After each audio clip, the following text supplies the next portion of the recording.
Hello. Hello. Welcome to Mind, Body Stuff. I'm Kaylee. I'm Bernice. Welcome to another episode, another week, another day. Exciting episode of Mind, Body Stuff. Bernice starts everything with, we're so excited.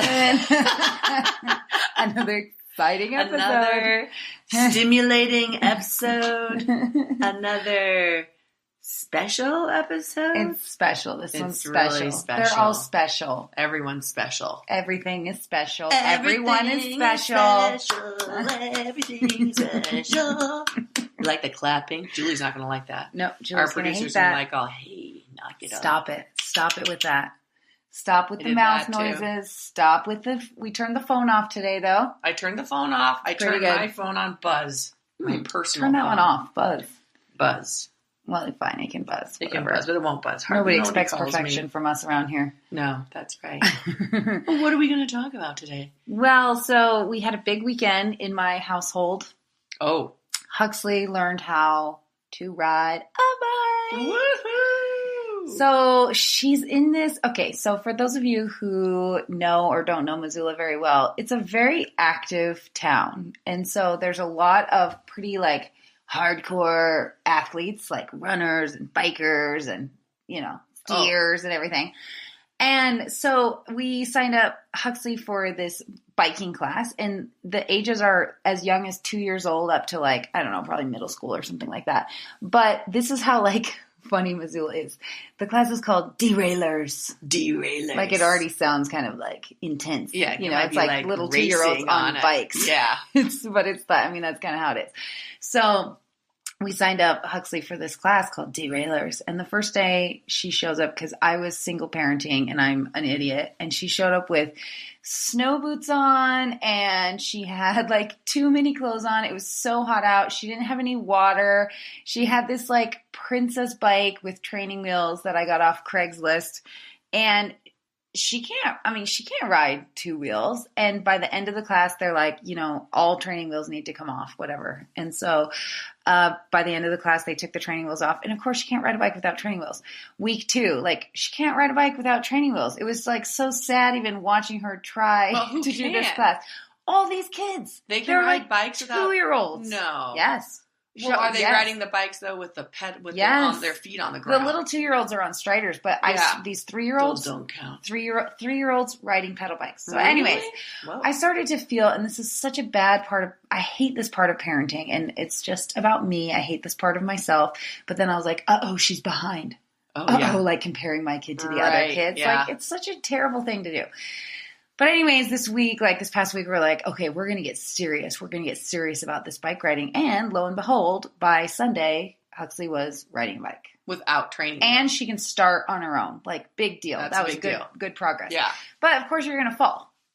And so she's fallen a couple times. And like when I watched one of these falls. Okay. And it was like the most slow motion fall you can imagine. She like, and just kind of like, puts her foot down and then topples over.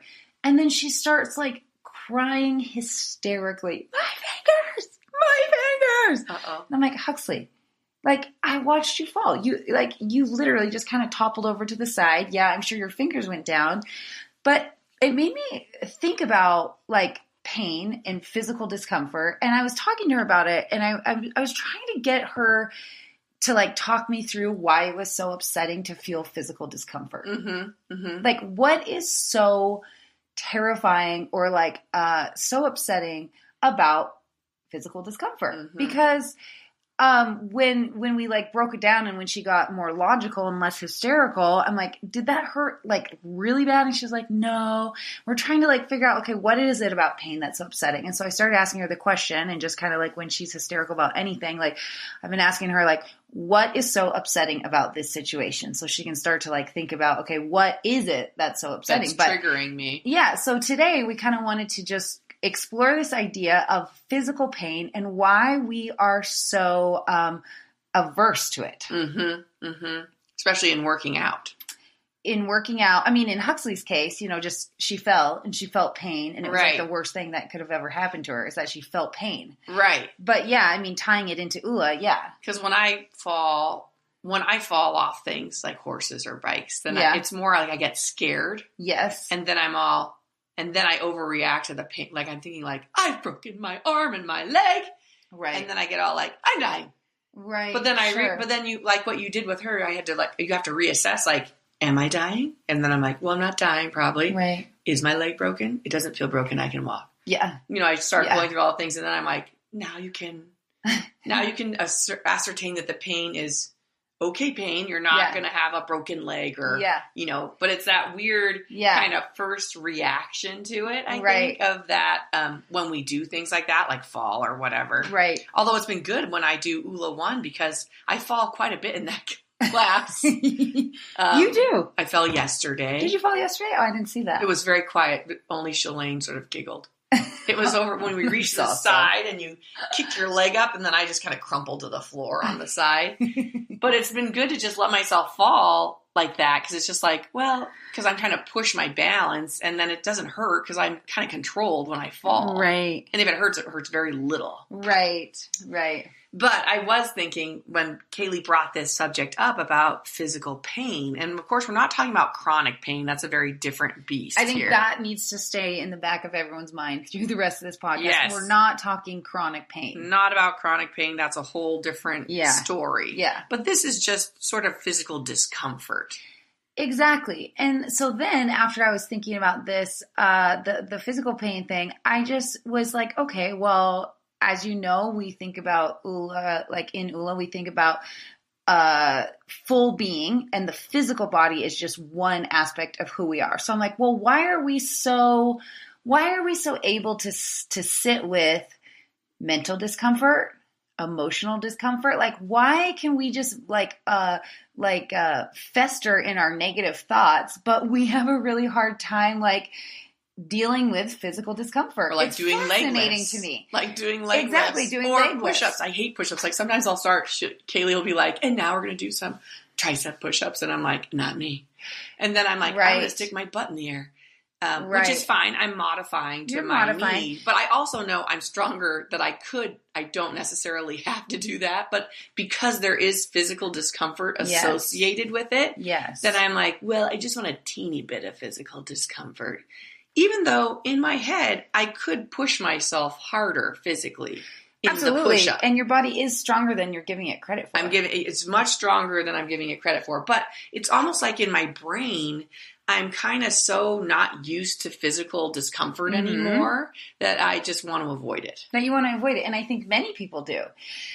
And we see it, so this new Oula 1 release, it's more challenging. It has more fire. And the way that I always talk about the physical discomfort in Oula 1 is it's usually not when we're thinking about like the stretching, but more like the strengthening parts of Oula 1 or the more Pilates parts of Oula 1. I always refer to that as the fire because you can feel the burning sensation. You start to sweat. Your heating up. Your muscles start to kind of ache. Exactly. And so for me, I like to think about it in those terms, like fire. Fire is transformational. Fire is what kind of burns the old way down and creates way for newness. Fire is transformational, transformative. It's transformative. Mesmerizing. It's pretty. It's hot. I like to roast marshmallows.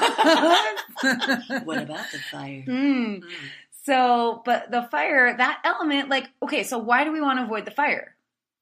Like, why? And I could also say the stretching for some of us is also hard. Yes, but that's different in my mind. Hold on, we'll get to that one too, because I definitely want to talk about that. But just the fire, that burning sensation, why don't we want to feel it?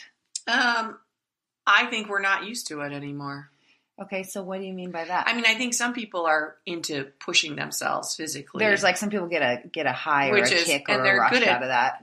Those really tough workouts and stuff, which is awesome. Yeah. But people like me, who are like, I don't really want any too much physical discomfort. Yeah. I think we're just not physically used to it anymore. I had an argument with my daughter last night, surprisingly.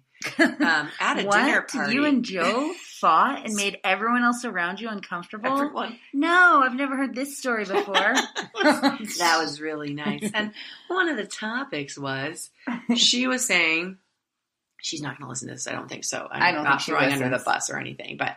And it's her, and she can have an opinion, just like any of you She can start too. her own podcast, and we'll listen to her side of the story on that podcast. Okay, but right now this is your podcast, so you can say your side. So her opinion was that people are more physically fit now than they were 100 or 200 years ago. Okay.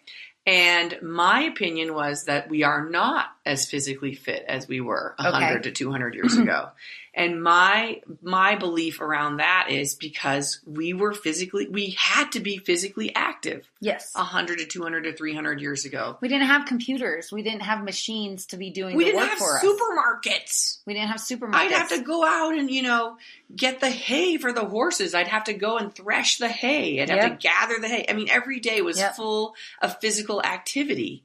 And I think also, this is just my own opinion, it's not supported, but I think we were also used to then, if we're doing all this physical activity, we must have been used to physical discomfort. I 100% agree with you. Because you're I can't go sit back on the sofa and say, my arm hurts. I don't want to hitch the horses up to the wagon today and plow the field. It would be like, you have to, because we're not going to have any food. Right.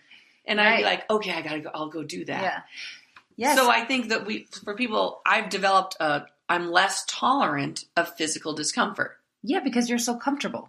Because I'm so comfortable. You're comfortable. Like, why do I want my arm to hurt? Yeah. I don't need my arm to hurt. Everything is provided for me. I don't need to use my arm today. Right. And so when we're doing stuff like in Oula 1 or Power, I'm like, why do I have to have my leg hurt? Right. When I'm doing leg lifts to the side. Right. It's uncomfortable. Yeah. Yes. And I'm not seeing the physical benefit. To me, it's almost like, I don't care. Right. Because the discomfort, I would rather avoid. And I think many people would rather avoid the physical discomfort. But I'm still shocked that people will just sit in their emotional discomfort for all of their life, but the physical discomfort is different. Yeah, because we're much more, that's what we do now. And because we have technology, because we've done all of these things to make our life easier, so we're less actually adaptable and we're less capable because we've made it almost unnecessary to use our physical bodies sometimes. Right. We make it so we have to, it's something you have to do. You have to put the effort into it. Everyone's like, you need to work out 5 times a week, 30 minutes at a time. They probably never, ever gave that type of advice. You'd be like, 200 years ago. Go lay down. Yeah. Go lie down. Yeah. And of course, we did have shorter lifespans 100, 200, 300 years ago. Yeah, but don't you think part of that is medicine? Part of that is medicine for sure. Part of it is, I'm sure we were very hard on our bodies. Yeah. That work is really physically tough. It is physically tough. But it's just interesting to note how different we are. We're such cerebral creatures now, and we are so sedentary now. It'll be interesting to see how our anatomy changes over time, if it does, in terms of evolution. Well, you bring up a very interesting point, and I mentioned this on a previous podcast about something that Rob said, but I don't think I said it very eloquently, and maybe nobody was able to follow it, so I'm going to try again. He said, so in the past, females were attracted to males based on their physical abilities. So that's how you chose a good male partner. Because they'd be a good provider. Because they would be a good provider because they were physically capable of providing. But now, as times are changing, and physical capability isn't necessarily how you provide anymore. It's more cerebral capability. So let's say like the computer nerds are now what would have been like the biggest buck in the forest back then. Right. Because they have the potential, they have a higher earning potential now, which is basically how we quote unquote provide now. Right. So it's not like, building the house and chopping the wood and all of that. It's and like getting financially. It's like, okay, well, how much money can you make? And the people making the most money now are the smart people, not the strong people. Yes. And so it's kind of like what you're saying. It's going to be fascinating to see how humans, like how that changes evolution and how that changes like mating desirability and how we select our partners. Because we're still like, when I was growing up as a female, not that I'm attracted to males anymore. But I only have eyes for Mike. Oh my God, today, this is a segue. Driving. Mike's been gone for 9 days. Not yet. Well, Don't exaggerate. It's a week. It's 7 days today. He left today, 7 days ago. So 2 more days is 9. But, so I'm driving down the road this morning, taking my son to school. I passed a man. Did you just check him out? I passed a man, and he wasn't even that attractive a man, but he was sort of like what you're saying. He looked very healthy, and he looked like 35. He looked like a healthy provider. And I look over at him in the car, and then I'm like, I want to have intercourse with him. And then I'm like, oh my God, something is the matter with me. Like it was just such an overwhelming desire. I wanted to jump out of the car, jump into his car. I don't even know him. And I'm like, uh-oh. Mike, it's time to come home you now. better get home soon. But it was like this incredible urge of desirability. You're still just a simple mammal. Simple mammal. I'm just like a fish swimming upstream like, whoa, there's another male fish. Perhaps you could help me with my eggs here. But oh my God, I love that. It was just such a, and so I'm still in that desirability. Like, I see. For sure. Like Jason Momoa. Jason, if you're listening, I'm sure you're very cerebral too, but, or the guy who plays Thor. and I'm like, I would breed with you. I shall breed with you. That is, that in that physical. And I think a lot of women feel that way. Yes. But then of course, as we mature, I'm like, well, are you a good provider though? Like financially. So like what you're saying in terms of but also are you nice? Oh, nice. What's that? Hello. Do we get along? Do you bring me coffee in bed in the morning? Hello. I think Jason Momoa would. Oh, do you? Maybe. I think you'd have to give him something. Oh, big segue. Sorry about that, folks. Anyways, can we go back actually for a second? Because I think I was onto something. You were, yes. But no, something else. So I was having breakfast with a friend the other morning, and she was talking about this idea about that we're a fatherless nation because for the past however many generations, like the dads have been there, but they haven't really been there because they've been providing, and a lot of them were gone a lot. It was kind of like, during the Mad Men time. Mm-hmm. And culturally that was accepted. Exactly. But kind of like the nation grew up without a father figure. Yeah, the fathers were at the office. And so now we've kind of moved into this like female empowerment. Egalitarian. And then you add the kind of like Me Too stuff to it. And we've, the women have realized that they can provide for themselves. And so they're not relying so heavily on the males for providing. Mm-hmm. And so like, not only is it like, okay, we don't need you. Like we can, I put my own rock on my hand, but then also like, F off with and don't touch me. And don't touch me and go fuck yourself too. Yes, right. And so it's like then these poor men are like, what do we do now? Yes. Like, and so I'm wondering with this evolutionary thing, if they realize, okay, so going back to last week's podcast or 2 weeks ago, whenever that was, about like inviting the more feminine energy into our males and creating safe space for that and just allowing them to feel and be more sensitive and soft and encouraging and nurturing that side of males. I wonder if they feel less pressure to just be like, big and strong. Right. If actually part of this is helping the evolution of getting men to a place that they can be more of a full being, yes, rather than just like a quote unquote provider, whatever way that looks, either financially or physically or whatever. But so maybe all of this is actually working together for evolution. Yeah, that's a very good point. It'd be interesting to see. And that was part of my daughter's argument last night. She was like, this is all part of evolution. She was saying that, people are changing, although she's thinking we're more physically fit, which I disagree, as I've already said. I disagree too. But she was saying whatever is happening, it's part of evolution. I think we're more focused on fitness, like I have to do things for exercise. Mm-hmm. There's probably more like fanatics, but I think people now have more leisure time. So they have more time to be like, now I'm going to go take a workout class. But in the past, I don't think they had time to go take a workout class. They were working all day, and then they had to, you would be so tired. I read this little article. It's not based on any research or anything, but I thought it might be interesting just for you guys to reflect on.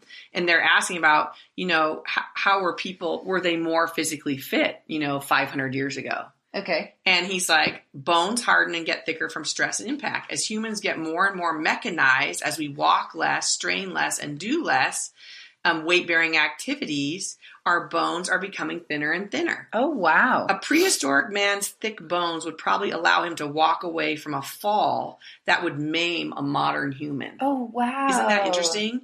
Do you know how strong a little 100-pound chimpanzee is? It rips your arms off effortlessly. Oh, wow. So it's nice. And now if you mean, are they tougher to pain? Yes, again, when working hard manual labor, pain is always present, and the people who feel it become tougher and less sensitive. Yes. A man 500 years ago or 5,000 years ago could probably pull an arrow from his leg or deal with a good-sized cut as easily as we could deal with removing a deep shard or a paper cut.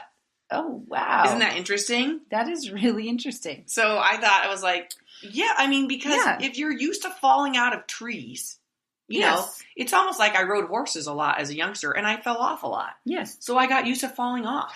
I got used to the pain of falling off. Yeah. And now that I haven't fallen off in a while, I'm like, I'm so scared to fall off. Because I don't fall off anymore. Yeah. But it's almost like we just aren't doing it enough where we're just like, when I lift my arm 100 times, this is when the pain starts to hurt, right? Yeah. And I'm like, well, stop.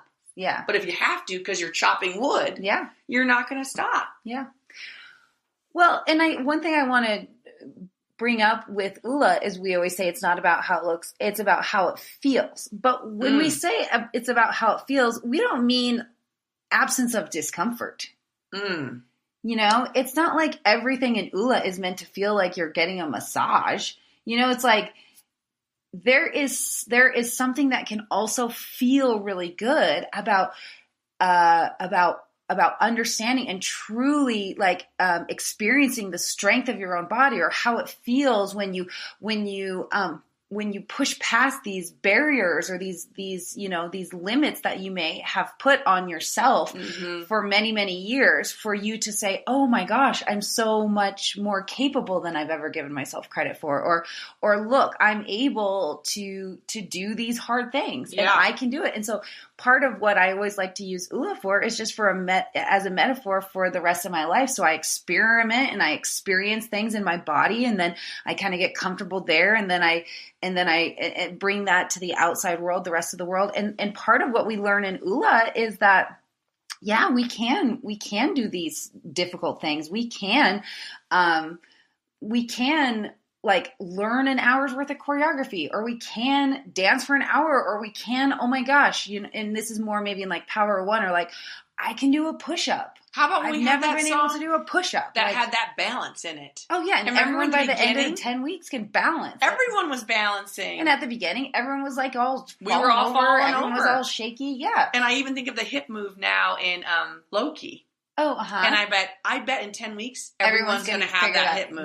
That weird hip thing. And that's such a gift to the brain and the body. It is. Because the brain goes, I don't think I can. And the body's like, yeah, you can. Yeah. And then, but you do it and you practice it just like riding a bike, like Huxley. And then suddenly you're like, I got this. Yeah. I got the balancing. I have to go back to what you said about when it's not how it looks, it's how it feels. Because of course for me, I'm like, well, my feelings, I can feel all the feelings.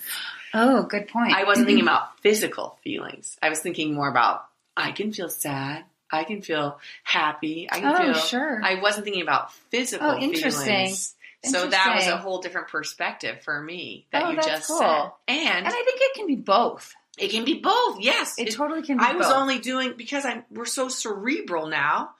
And I was only thinking about my feelings, my emotional feelings, not my physical feelings. Mm-hmm. And the other thing that you brought up is I did one yesterday, and there is a lot of fire in this new one. And part of it was like, I can't do it, but I was doing it. Of course, I did it fine.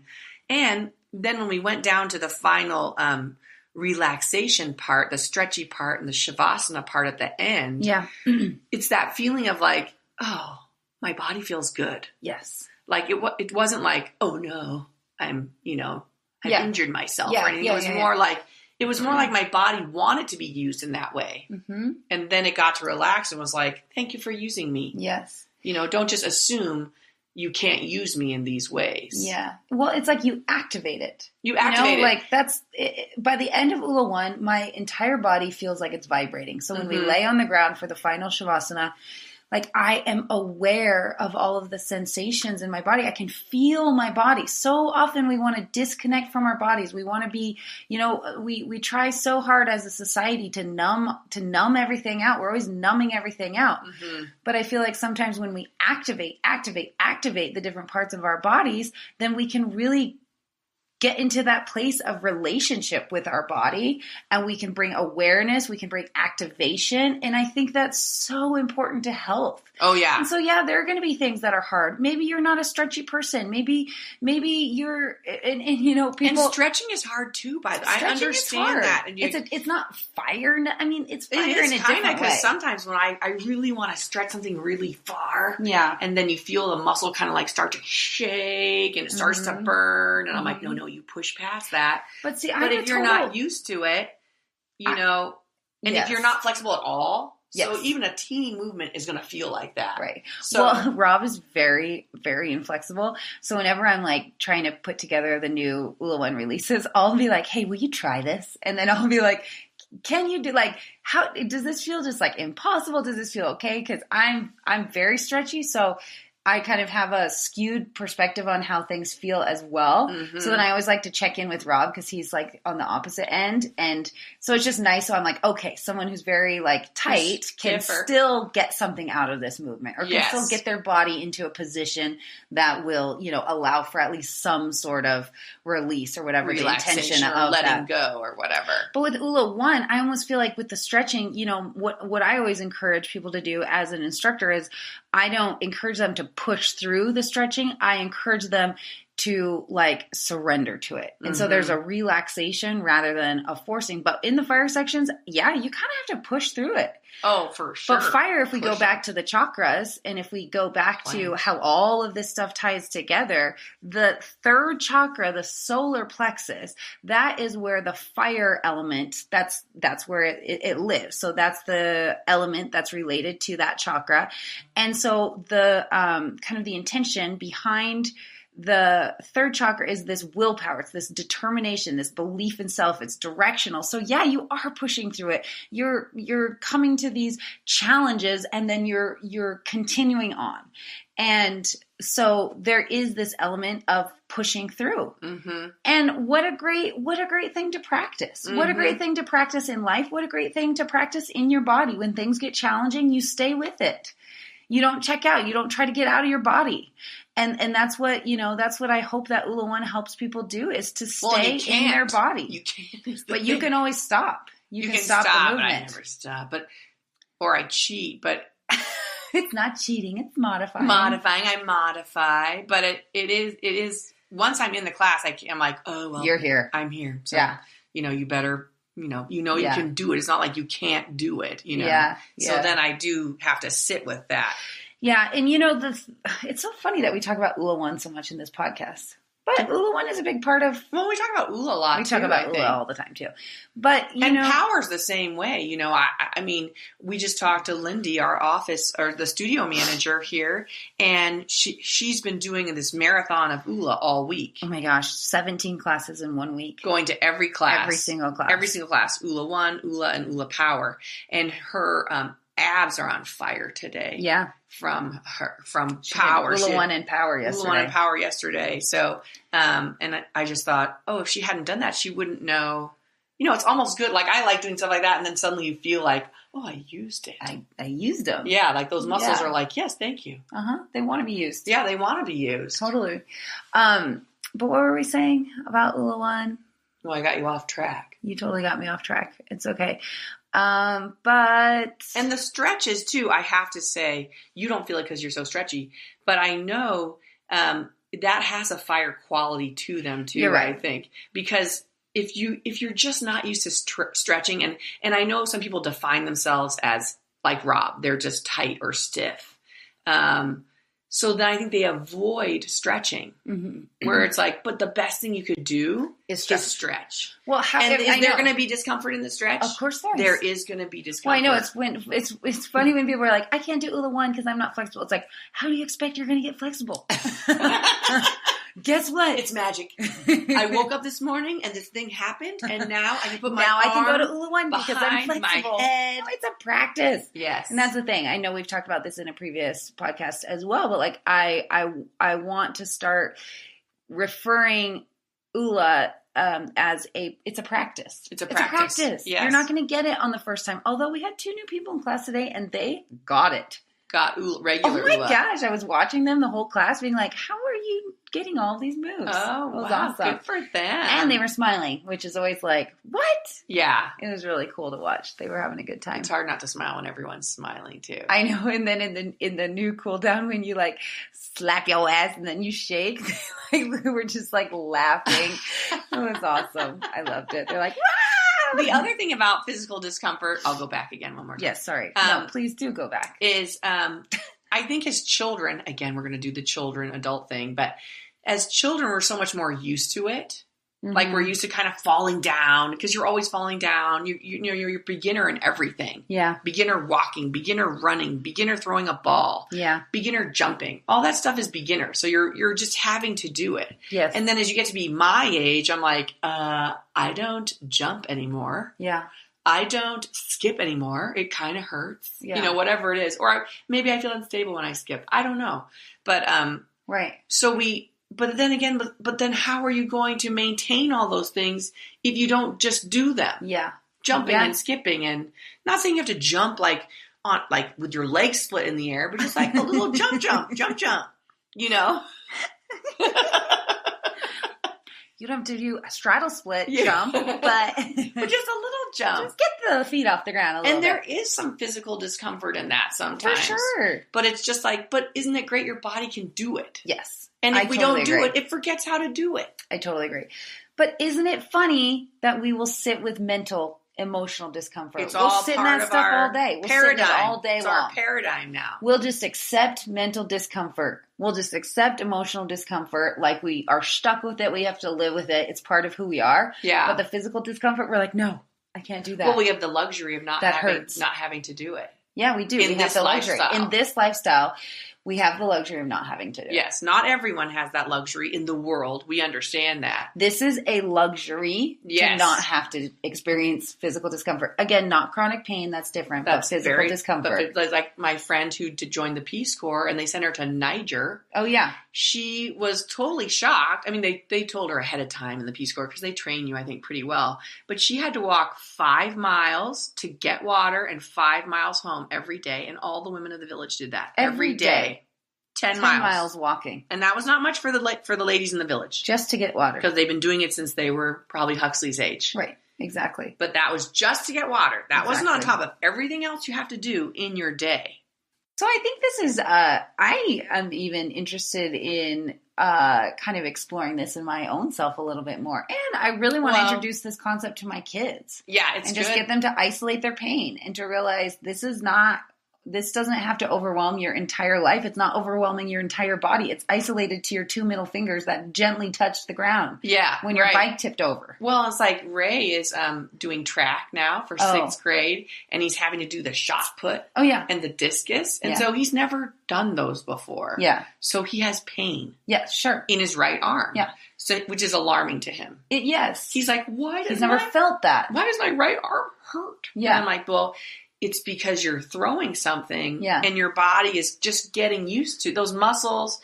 It's just getting used to throwing it. Right. But to him, he's like, well, that must mean it's wrong. And I'm like, well, we just have to investigate that a little bit more. Right. Because it's probably your body just getting used to the movement. Right. And the weight. Right. Exactly. Yeah. I think it's an interesting thing to just practice and to start thinking about and to ask ourselves, okay, so when we feel that physical discomfort, we'll just bring this back to Oula. When I feel this physical discomfort and my initial reaction is to pull away from that discomfort and to get myself out of that situation, like why? Okay, so why? What is so bad about feeling that physical discomfort? And then like, okay, so can you stay in it? Can you stay in your body? Can you turn the mind, like using the mind is so powerful. The mind it can tell us that we can or can't. It doesn't even matter what the physical body is capable of. The mind is going to say what it's going to say, you can't do this. Right. And then you can't stop. Or it's going to say, you can do this, and then you can. Yes, like then you can. It's really amazing, So use the mind I feel like sometimes we use the mind as we always talk about how negative it is. Yeah. But the mind can be an incredibly powerful tool well. So using the mind to say, okay, like, I can stay in this discomfort. I can realize that this discomfort is activating. It's making this part of my body alive. It's awakening. So maybe even think about awakening your body. Awakening those muscles. Those muscles, like they want this. This is what they're made for. Whatever you need to do to tell yourself.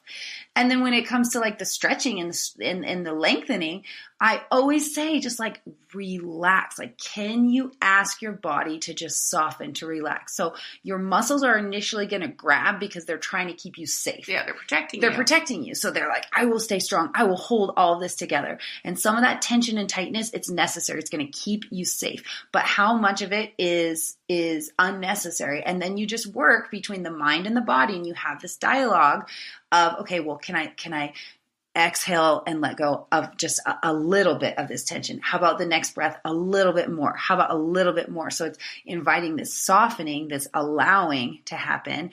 And then it's quite fascinating. Like, it happens to me every time. I'm like, oh, wow. Like, I didn't have to hold on as tightly as I was. As you thought you had to. Yeah, releasing into it, leaning into it, as Sheryl Sandberg. I almost said Sheryl Crow. I almost said Cheryl Strayed. I almost thought Cheryl Strayed, but that was not correct. Sheryl Sandberg. Cheryl Sandberg. Isn't she in trouble now? I'm thinking something happened with that. I think something happened with that there. But the term is a nice term. Lean in. So we can borrow that term. We still like the term. Yeah, it's a good term. Yeah. And I would just like to say, as we are wrapping up, that Joy podcast kind of rocked my week. It rocked your week in what way? In a great way. I was like, stay in the light. Oh, yeah. I feel sort of manic now. I'm not sure why that's You kind of acted a little bit manic. I have been feeling manic. It might be the change in the light or something. There's something happening. But oh, my God, that's awesome. But I was very focused on the negative, and now it's like it's not there. I'm not sure where it went. Oh. Somewhat dangerous. It's kind of fun. Yeah. I've had a really great week, though. I've had a great week. Very good week. I don't know. And maybe it's because we did process that last week. So.